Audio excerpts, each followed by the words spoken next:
चलिए, आज हम आपको बताने जा रहे हैं एक्सेल में होम मेन्यू के एलिमेंट ग्रुप। और एलिमेंट ग्रुप में जो है सबसे पहले ये देखिए कि ऑप्शन कितना 1 2 3 4 5 6 7 8 9 10 11 और एक बॉक्स लगा करके 12 हो गया। क्लियर। और यही ऑप्शन के द्वारा अपने टेक्स्ट पर यानी एक्सेल में हम डाटा भरेंगे, ठीक ना, और डाटा पे हम वर्क कर सकते हैं। चलिए, सबसे पहले हम क्या करेंगे इसमें कि कहीं हम क्लिक किए, जैसे ही क्लिक किए तो एक ये सेल पॉइंटर आपका बन गया। एमएस वर्ड में क्या होता है कि कर्सर ब्लिंक करता है और एक्सेल में ये सेल पॉइंटर को से हम इंडिकेट करते हैं। जहां भी हम क्लिक करेंगे तो इसको हम सेल पॉइंटर ही बोलेंगे। जैसे कि किसी एक सेल में हम क्या करते हैं तो कुछ लिखते हैं, कुछ भी लिख दीजिए। जैसे हम ये 2 वर्ड लिखे ना, अब हम क्या करते हैं इसको हम सेलेक्ट कर लेते हैं। क्लिक करेंगे तो ऑटोमेटिक वो सेलेक्ट ही हो गया। समझ गया। क्लिक करेंगे तो क्या होगा तो ऑटोमेटिक वो सेलेक्ट ही हो गया। देखिए, अब हम क्या करेंगे इसमें वर्क क्या करेंगे, इस टेक्स्ट को, ये टेक्स्ट जो हम लिखे हैं इस टेक्स्ट को क्या करना चाहते हैं तो लेफ्ट में ऑलरेडी है, सेंटर में करना चाहते हैं और राइट साइड करना चाहते हैं। तो हम इस तरह से इसका वर्क आसानी से कर सकते हैं।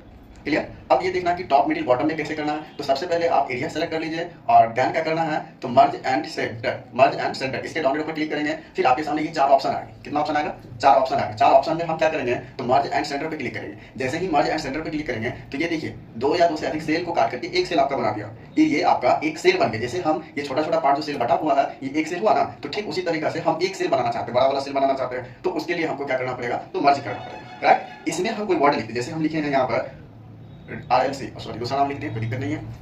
चलिए, हम इसमें क्या करते हैं ये टेक्स्ट अभी देखिए एक सेल के अंदर ये जो हम डाटा टाइप किए हैं राम का नाम लिखे है ना, इसमें हम क्या किए हैं तो ये देखिए कि ये टेक्स्ट आपका बॉटम में है ना। किसके बॉटम में तो ये जो है आपका ये बॉटम के सेंटर पोजीशन में, समझिए ना, या बॉटम के मिडिल पोजीशन, ये मिडिल बीच में हो गया, ये बॉटम के सेंटर पोजीशन हो गया। अब हम क्या करेंगे इसको अगर टॉप में रखना है तो टॉप में रखिए, मिडिल में रखना है मिडिल में रखिए, बॉटम में रखना है तो बॉटम में रखिए। चलिए, ये टॉप में तो कर लिए। टॉप में करने का फिर क्या करते हैं तो हम इसको लेफ्ट में करना चाहते हैं, सेंटर में करना चाहते हैं या राइट साइड। तो किसके राइट साइड में किए भाई टॉप के राइट साइड में किए, समझ गए। किसके सेंटर में किए टॉप के सेंटर में किए, और राइट साइड के तो किसके राइट साइड में टॉप के राइट साइड में। क्लियर। तो हम इस तरह से left right centre top middle bottom का यूज कर सकते हैं। चलिए, इसी में दूसरा ऑप्शन का यूज कर रहे हैं ओरिएंटेशन।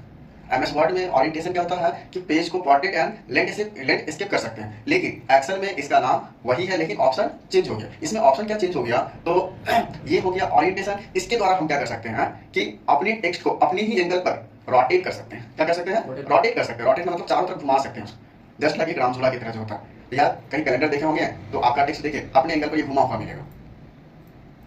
जैसे आप इसका प्रैक्टिकल कीजिएगा फिर समझ में आएगा, अन्यथा समझ में नहीं आएगा सब। ठीक है। अभी हम इस तरह से लिए और यहाँ पे हम लिख देते हैं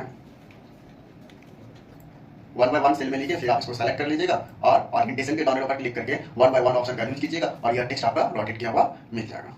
समझ गए। चलिए, अब यहाँ पे ये ओरिएंटेशन हो गया। फिर हम क्या करते हैं जैसे पहले था वैसे करने के लिए वही ऑप्शन का यूज कर लेंगे। अब यहाँ पे देखिए ये टेक्स्ट आपका लेफ्ट साइड में है। अगर आप राइट साइड में करना चाहते हैं स्टेप बाय स्टेप पोजीशन में तो आप यहाँ पर इंक्रीज, यहाँ ये समझ देखिए इंक्रीज इंडेंट, इस पर जैसे क्लिक कीजिएगा तो आपका जो टेक्स्ट है वो लेफ्ट से राइट स्टेप बाय स्टेप करके आप यूज कर सकते हैं। मतलब किस साइड में आप रखना चाहते हैं, कितना पोजीशन पे आप रखना चाहते हैं। और देखिए ये हो गया डिक्रीज इंडेंट, मतलब आप राइट साइड तो कर लिए, राइट से लेफ्ट साइड अगर करना चाहते हैं तो आप क्या कीजिएगा तो डिक्रीज इंडेंट का यूज कर सकते हैं। क्लियर। चलिए, अब ये क्या हो गया नेक्स्ट ऑप्शन रैप टेक्स्ट। क्या हो गया आपका रैप टेक्स्ट। इसका मतलब क्या होता है कि जैसे कि बाय दिस ऑप्शन